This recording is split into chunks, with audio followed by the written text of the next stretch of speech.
Oh, How are you? thanks. How are you? Good, good, good. Slowly getting through the week. But I feel like I'm absorbing so much information here. I feel like I'm reconsidering my career completely. I'm like, maybe I should go into a podcast and radio. Sounds great. So Jeffrey, tell us who you are. Tell us what Pick Up the Mic is. Give us a little intro. Yeah, of course. So hello everyone. Hope you're doing well. My name is Jeffrey Oyinlola, and I'm the founder and director of Pick Up the Mic. So we're a podcast network that supports students and young people with their personal and professional development.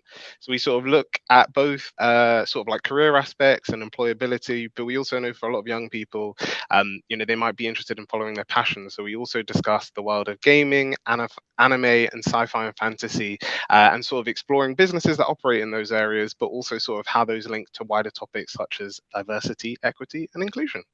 Oh, fantastic. So there's something for everyone here, it Yeah. sounds. So tell us a bit about your own career journey, because Mm. I want to know how you got from school to where you are now. So when I got into uni was the first time I sort of did like proper work. So I did a placement year for my undergraduate, which was working with local schools across the country, focusing on the field of STEM, so promoting STEM subjects to young people, and that was really great and really interesting. And then I did another placement year for my masters, which was all about sort of supporting students at the university who are interested in learning about like getting placement opportunities themselves and supporting them with career things. And while between my undergraduate and masters, that's where the idea of Pick Up the Mic came from. So it was sort of seeing that a lot of young people at my university, or a lot of students at my university, didn't know about these resources that could sort of support them with their career journey, but also support them with mental health. And a lot of these services, while at university, were free. So it was about creating a space where people could learn about information in an accessible and fun way, but they could also feel sort of the hosts and the people discussing these topics were very relatable to them. So now, currently, as alongside working with Pick Up the Mic, I also work part time at Somerset House. So they have the Black Business Residency, which is a 12-month long program that supports Black owned businesses with mentoring, masterclasses, and free access to a co working space. So yeah, that's been I've been at Somerset House for almost a year and just over, sorry, a year and a half. But it's been an incredible experience to learn about different businesses and different aspects of the creative industries, and to sort of be able to give the knowledge that I've gained throughout my career back to other creatives. Oh, I love that. Also, for those that don't know, Somerset House is in London. It's like a big cultural venue that actually London Fashion Week is always there every year, isn't it? Yeah, Yes, yeah. everyone will probably know it most from that. Okay, so and did you know that what you would be doing now was a possibility when you were younger? Like, did you? I feel like you do so many things in so many industries. I'm sure this is a bit of a kind of you're like, oh my God, all of a sudden I blinked and I'm in this area I didn't even know existed. No, definitely. So I was always very passionate about so I did drama for GCSEs and A levels, and I just really loved, especially the sort of like improvisation of drama and sort of the public speaking aspects. So sort of through that passion, sort of still kept an interest in the creative industries when I was at university, and through my degree, I was always like doing things that involve sort of like a creative aspect to the way we sort of shared information with people. But yeah, I think like you said, it was very much like Pick Up the Mic was something that sort of fell into my lap. I tell people all the time that myself and the two people that were sort of helping me with it at the time, none of us had podcasting experience. We'd never hosted a podcast, never been on a podcast. I had limited video editing experience. So the whole journey over the last 4 years has just been learning, growing, using resources to help us to sort of learn new techniques and try new things. But it's definitely been a phase of experimentation, which has just been so good to be able to gain all this knowledge along the way.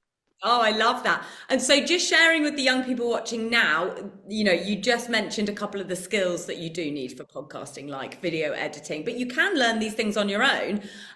So do you want to share some of those things, I guess, that young people might be able to dabble in now, experiment with now, skills that they can build up even though they're still at school or uni? Of course. So I think one big recommendation I would give is definitely just try it out. So you've got your phone with you. Phones are great now because you can get nice quality video on them. But definitely feel free to, whether it's just recording friends or you're recording yourself, to just experiment with different things, whether that's sort of with the different cuts you use in videos and the transitions that you use. A great free tool to use is CapCut. It allows you to do a lot of editing. You can do it on your phone. You can also do it on your computer as well. But CapCut's got really cool transitions and allows you to sort of like learn the basics of video editing while sort of getting into the sort of like podcasting phase. And then yeah, I would say just have start, especially if you want to learn the sort of things about like event like Q&As, like hosting podcasts.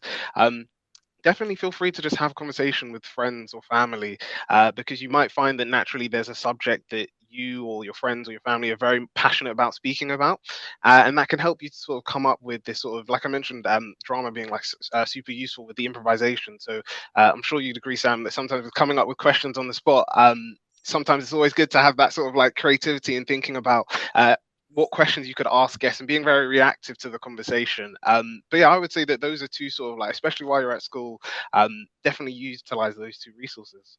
Oh, absolutely. And I can absolutely agree.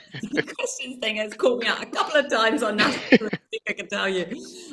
So what do you think is the most underrated job in podcasting or radio or anything to do with audio, really? I know Charlie mentioned engineering, so that one, you can agree with that or you can choose a different one. I definitely agree with engineering, because so with Pick Up the Mic, I do all the sort of like editing sides of things.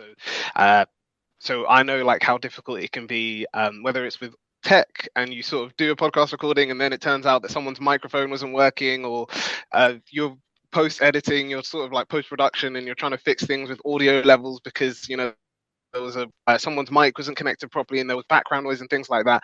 So I definitely think that that is a hugely underrated area. And even like through my own journey of sort of different spaces that we've worked out at. So we also worked out of Roundhouse Works, which is based in Camden as a co-working space for young people interested in the creative industries. And like I tell people like a big thing that helped us with our journey was there was a sound engineer there who was always giving advice on sort of the microphones to use, the cameras to use, advising on sort of like how we could optimize and upgrade our tech.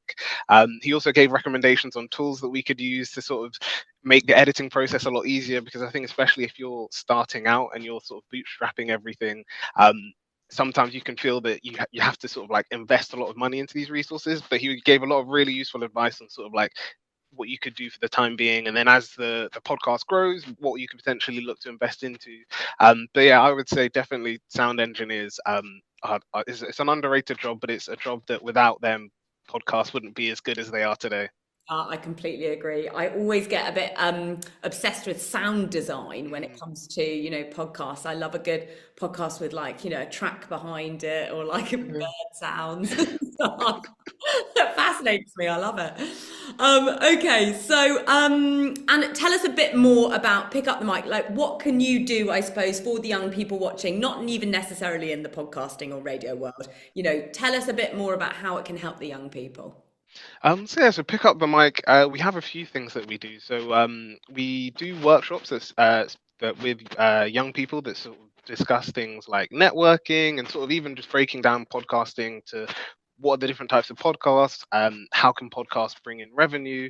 But we also do things. We do the workshops on like networking, because we've said, and I'm sure people have said it throughout this week, and they're going to keep on telling you guys that networking is such a key part of any industry, and especially with podcasting. If you're looking for guests or you're looking to sort of find other resources or learn from other creatives in your industry, networking is such a key thing. So we do networking. We do networking workshops and discuss like how can you network effectively. What are some tips if you're a bit nervous about networking? But we also as I'm sure you imagine, we do podcasts and we create content that focus on different. We have podcasts that focus on different areas. So we have one on entrepreneurship, one on sustainability, as I mentioned, one on gaming, one on anime, one on sci-fi and fantasy. But we also look at sharing resources from our community members, so that could be people that have been on the podcast or people within our network, and doing incredible work. So some of them are doing work to increase representation in the field of STEM and encouraging more women to get into STEM. Some of them are focusing on, similar to what's happening here today, teaching young people about different career aspects and different journeys within the creative industries. so through our content is another way, and then finally, the way that we support young people is sometimes people have gotten in touch with us about sort of content creation. So sometimes we'll sort of do like a bit of a one-to-one, just discussing their journey, how they want to get into podcasting, giving advice, recommendation on sort of tools and resources. Because as I mentioned before, we've been bootstrapping and doing this sort of from day one, so we know about the do's and don'ts when it comes to podcasting. And as I mentioned before, even with the microphones, how can you ensure that you can do a recording and the audio quality is really good and you don't have to sort of like re-record again. So yeah, those are sort of the three key ways that we support young people. I love that. And I'm just going to paste a document into a spreadsheet into the chat for everyone to be able to see. Pick Up the Mic is actually registered on that spreadsheet on the general resources tab, so you'll be able to find Jeffrey and all of his helpful stuff on there. Also, I just want to make sure, because we have young people watching from all over the UK. Obviously, you mentioned early on in that the events is something, networking is very important for getting into the industry. For those young people that aren't based in London, do you know of any helpful spaces they can go to, I guess, outside of of London, outside of the capital?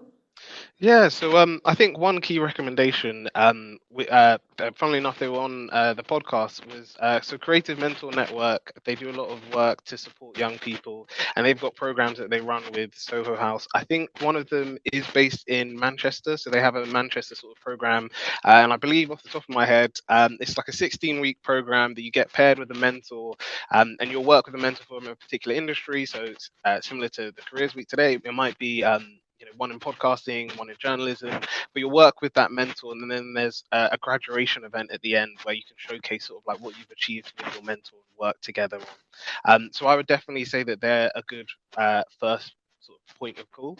But I guess, funnily enough, turning it back on itself, obviously anyone watching, about the Eric app, and I would say even from people through some house and through my job, I've heard people mention that they've used this app and they found loads of resources that have helped them, especially those that aren't based in London.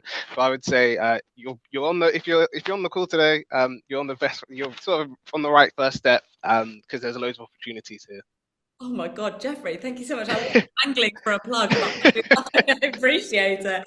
Amazing. Yeah, guys, go download the Eric app and you will find Pick Up the Mic on there as well. So all of the resources, everything that you have going on, that's all on there too. So it's a kind of one-stop shop, isn't it, really? Yeah. But I will say thank you so much, Jeffrey. That has been so helpful. Everyone go have a look at Pick Up the Mic.